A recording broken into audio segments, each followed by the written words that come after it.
c'est un événement entrepreneurial à part entière où des gens viennent avec leurs idées, avec leurs compétences, qu'elles soient techniques, qu'elles soient de marketing, qu'elles soient de sciences humaines, qu'elles soient techniques, qu'elles soient de programmation, de développement, de web design, enfin tout ce qui peut constituer le cœur d'une activité pour travailler 54 heures durant à monter un business model et prouver devant un jury le dimanche que c'est un produit minimum viable. Le 3 jours, c'est simple. Déjà, il faut se préinscrire sur le site internet nancy.startupweekend.org. Il y a une billetterie qui est en ligne, donc ça, il n'y a pas de souci, ça tourne bien, ça roule bien. Elle est payante. L'inscription permet aux uns et aux autres d'avoir libre accès aux locaux d'Epitech pour travailler, d'avoir aussi la prise en charge de l'ensemble des repas du vendredi soir jusqu'au dimanche soir, petit déjeuner compris. Et puis surtout, c'est d'être dans un espace de travail pour travailler en équipe. Une équipe, c'est 4 à 5 personnes, regroupées sur l'idée d'un projet qui a été pitché le vendredi soir par une personne, devant laquelle, à l'assemblée devant laquelle l'ensemble des participants a voté pour cette idée-là, et ensuite le porteur de projet associé va piocher les éléments qu'il a pu découvrir, qu'il a pu voir parmi les autres participants pour constituer sa propre équipe. Et partant de là, du vendredi soir au dimanche soir, ils vont travailler dans les locaux d'Epitech sur la base de conseils de coach, sur la base de business model, et puis après tout se dérouler là aboutit à une présentation en jury le dimanche fin d'après-midi, vers 17h à peu près, pour ensuite se confronter aux autres équipes. Et à la clé, des lots. Des lots comme du conseil, comme du coworking,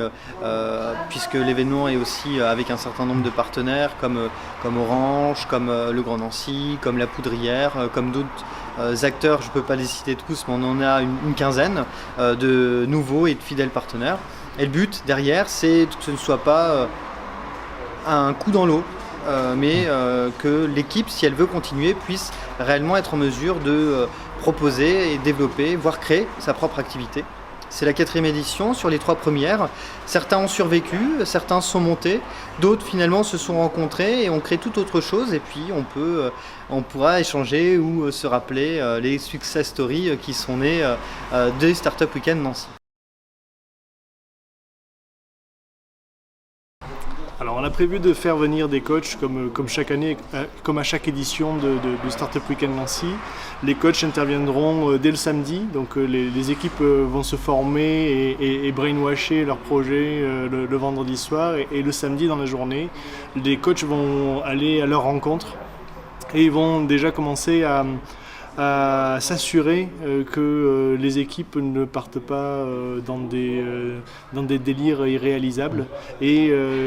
les coachs vont être d'une part les garants du raccord à la réalité, et d'autre part les challengers des différentes idées et des différentes approches que les équipes pourront avoir. L'objectif, c'est de présenter dimanche soir un produit minimum viable, c'est ce qu'on appelle un PMV, c'est en fait de montrer que le business model tourne, c'est-à-dire que le projet répond à des besoins de clients, que ce projet qui répond à des besoins de clients propose différentes solutions et que ces solutions vont pouvoir être vendues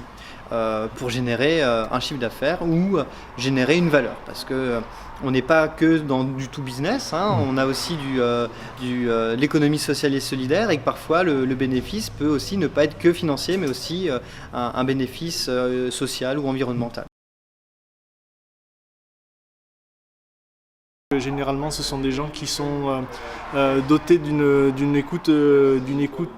hors norme. Tant les porteurs de projets que les gens qui participent au projet, donc qui se greffent au projet, tout le monde ne pitche pas, tout le monde ne vient pas avec une idée, donc il y a bien des porteurs de projets et des gens qui viennent enrichir l'idée de départ ou le pitch de départ, et ça demande énormément finalement d'humilité. Que de pouvoir déjà se faire challenger son idée par un membre d'équipe, et donc c'est de l'humilité, de l'écoute, beaucoup d'entrain parce qu'il faut de l'énergie pendant 54 heures,